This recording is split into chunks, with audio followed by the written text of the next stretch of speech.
E a pergunta que eu deixei no último bloco, doutor, como é que você consegue enxergar hoje a conjuntura política do município de Quixadá? Se ela é complexa, ela tem suas peculiaridades, claro, como toda conjuntura política, ela tem complexidades e peculiaridades, mas queria saber hoje, principalmente que nós acabamos de sair do pleito eleitoral, e um pleito que você foi muito ativo politicamente, porque sua esposa fazia parte do grupo político e estava concorrendo.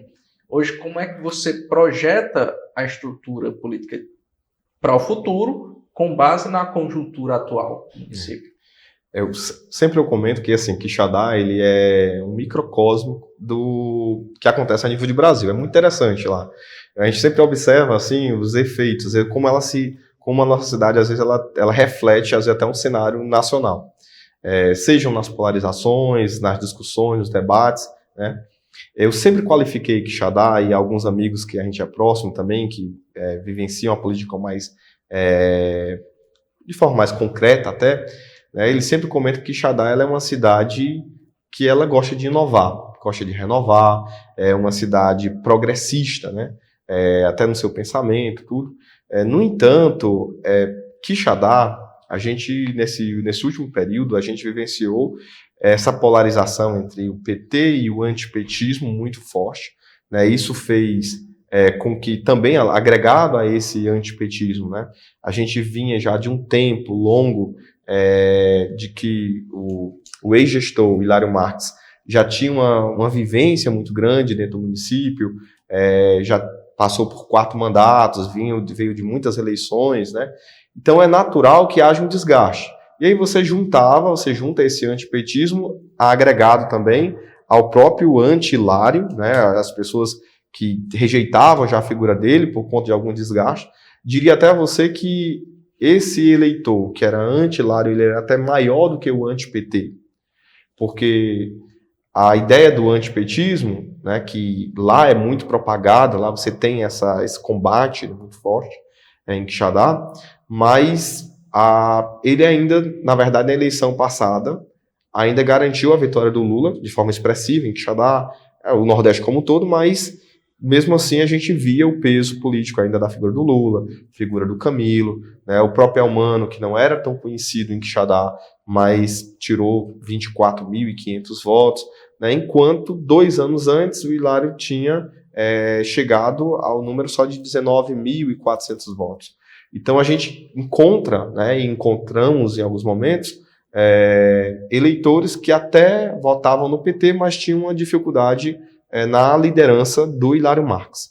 Então, o primeiro cenário a se observar em Quixadá era esse, né? Você ter já uma oposição, uma parte da população que era contrária ao PT e uma boa parcela da população ainda com essa dificuldade de aceitar a liderança do Hilário Marques ou de não reconhecer mais ele como uma liderança política. Então, apesar, né, que só em você se opor ao outro, você já está reconhecendo ele como liderança.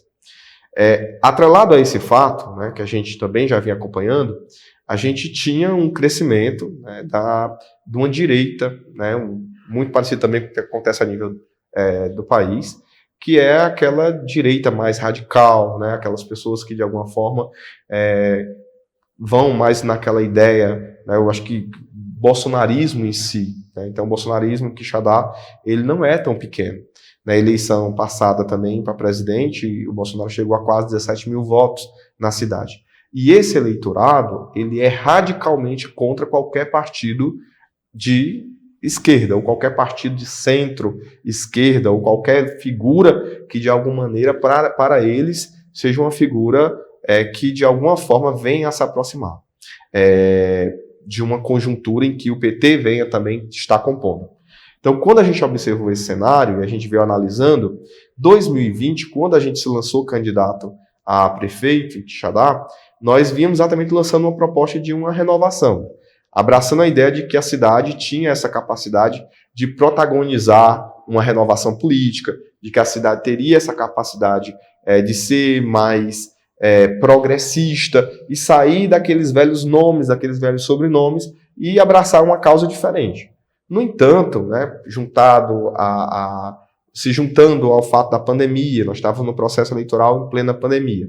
Agregado a isso, né, essa polarização que o país estava vivendo, a gente acabou se tornando uma presa muito fácil dentro desse processo político.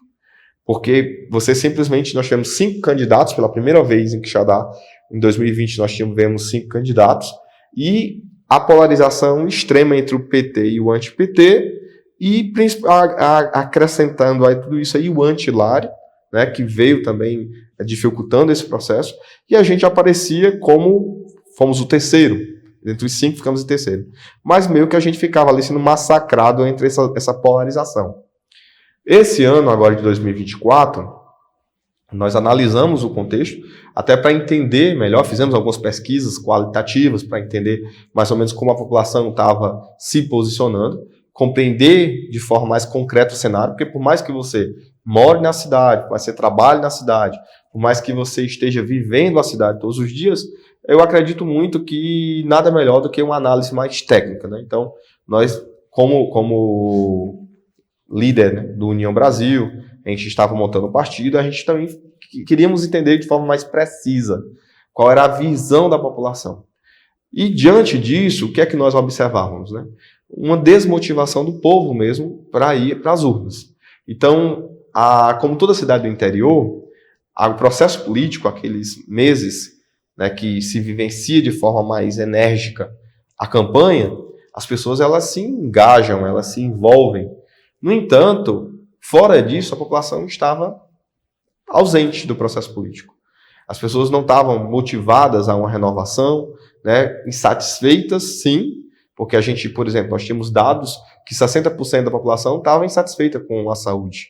Nós tínhamos dados de mais de 50% da população insatisfeita com a questão de saneamento básico, né, ou buraqueira, mais 60% satisfeita com a educação. Existia uma insatisfação, mas essa população também ela não estava motivada a um processo de renovação política. Ela também não estava motivada a abraçar um outro projeto. Então você observava, a gente já via nas pesquisas uma tendência, que era uma tendência que não era só de Quixadá, né, mas era uma tendência que nas 15 cidades que eu trabalho, eu observei isso.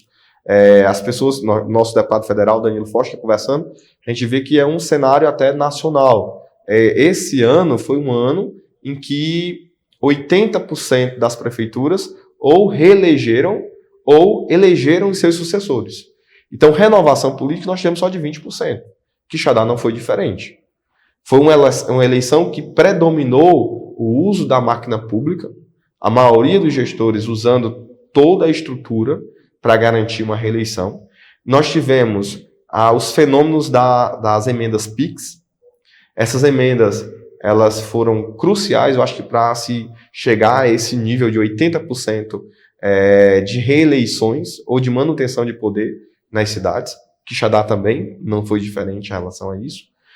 E nós tivemos, agregados a tudo isso, né, além desse sentimento da população de manutenção de poder, além dessa questão desse recurso, né, mais facilitado para os municípios, essas emendas, nós tínhamos um outro fato que também, acho que essa foi uma eleição muito atípica.